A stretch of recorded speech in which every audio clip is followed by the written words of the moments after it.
I'm only asking if you would murder your wife or children to prove your devotion. It's a simple question. I don't know what would happen. And by the way, when God decides that someone should die, it's not murder for him. Interesting.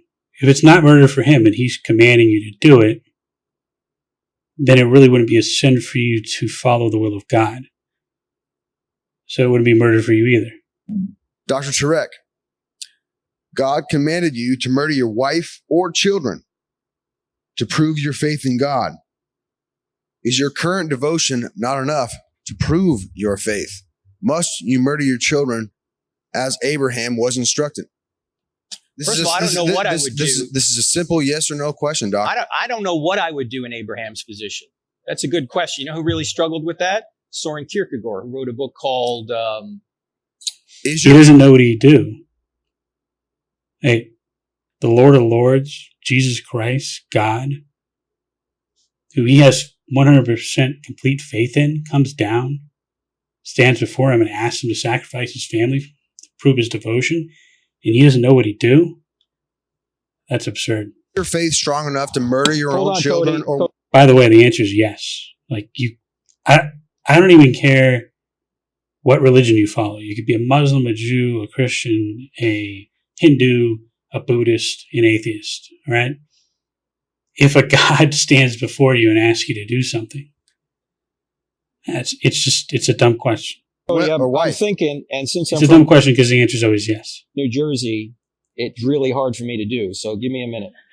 The book is called Fear and Trembling by Soren Kierkegaard. So I don't know what I would do, just like I'm never going to say if somebody put a gun to my head or a gun to my wife's head, what would you do?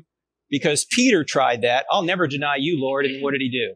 He denied him 3 times. Yes, at the crucifixion. I don't know what I would do, okay? But let me point out, if your friend is an atheist, there's nothing wrong with God doing anything because by atheism, there's no standard of right and wrong anyway. So in order for you to bring up the objection, you're actually stealing a standard from God in order to try and say God doesn't exist. Dr. Turek, I'm only asking if you would murder your... No, it's actually the opposite. Turek is describing a morality, his own morality here, because if God's commanding something, it is by definition moral.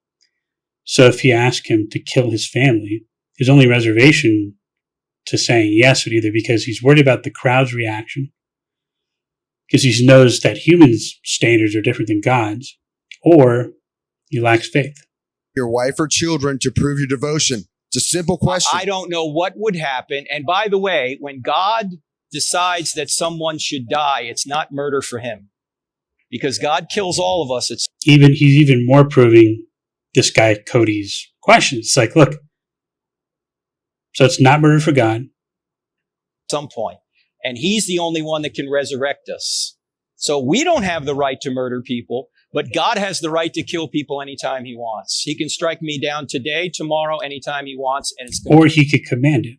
Same thing. Completely in his prerogative. God has the right to slaughter the Amalekites down to the last man, woman, and child.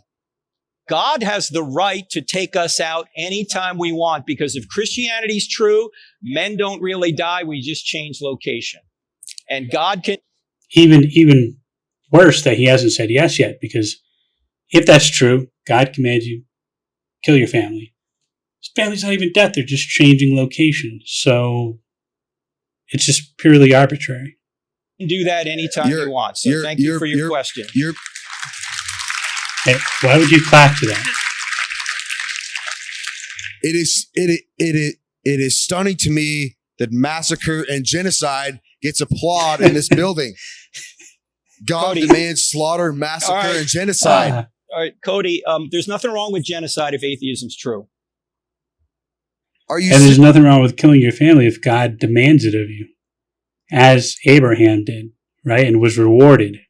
Granted, God stopped the killing, but that's even more compelling of an argument to follow his command, because if you know and you trust in the will of God and you know he's a benevolent God, then he's going to stop you before you kill your family, or your family will end up eternity in heaven. Serious?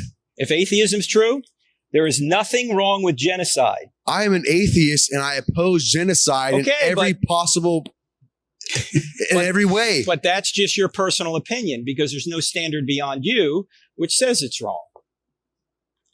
The standard that says is correct, that I will help my fellow human up to and including you, especially you, doctor, that I would never harm anyone in this room. Okay, I'm glad. Atheism, Cody. Are you suggesting that atheism? Look, I'm not a Christian, but if Jesus Christ came here and said, hey, kill whoever, I'd be like, all right, I'm down with you, Lord.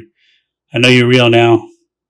Let's go. Allows or purports or wants genocide? Atheism, I know you wouldn't say, you would never say that. Yes, atheism does allow it. You can ask Mao, you can ask Stalin, you can ask Pol Pot, because if there is no authority beyond the government, they are God. Sure, but this question I think is even more interesting because if you can flip Turek's argument on its head here and say that God, if God exists, it allows for anything too, as long as God commands it. And since you can't prove whether or not God commands something, you could commit genocide or kill your family in God's name, and no one could necessarily say it's immoral as long as you are acting in accordance with God's will. I could not possibly agree. I could not possibly disagree that those people were atheists. But as Richard Dawkins and Christopher Hitchens would both argue, as you well know, none of those people slaughtered millions in the name of atheism. There are countless millions. All right, Cody, this isn't a debate, okay? I know. I thank you for being here. Doc. But let me deal, because Cody, I love talking about this stuff, but there's a line of people behind you, and so we can't keep going back and forth. But I do want to answer your question about the Canaanites. Is God immoral for massacre, slaughter, and racism and slavery? Cody, look, we don't have time to deal with all those. Trust me, I have slides for every one of them, okay? Let me just deal with the Canaanite one. I can answer the question, though. No, if Jesus Christ, who they're talking about right now, God exists and is real, they could do whatever they want. It wouldn't be immoral. It doesn't matter. Our feelings, our pain, our suffering doesn't matter. The Creator can do whatever they want to the created. And according to the Christian, it would not be immoral. Be so gracious as to sit down. I would be so gracious. Thank you, doctor. And I'll deal with that. Thank you so much. Thank you, doctor. All right. Thank you. So that was a funny video. I think it was enlightening. And if you're a Christian, you're thinking maybe that this guy's mocking, he's being disingenuous. I still think there's a fundamental value in this video in questioning your core beliefs, because if your initial response here is, if Jesus Christ asked me to kill my family, as he did Abraham, your initial answer is no, well, then basically you failed the test, right? And that's just something about your core beliefs about God.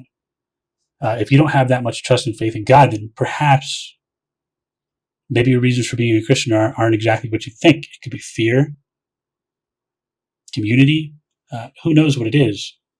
I'm just saying, I think the answer to that question is easy, and it's a yes. And if your answer is no, there's something going on with your belief in Jesus Christ that only you can deal with. But if you enjoyed this video, subscribe. And be doing more kind of reviews on some of these interesting Christian takes. Thanks for watching.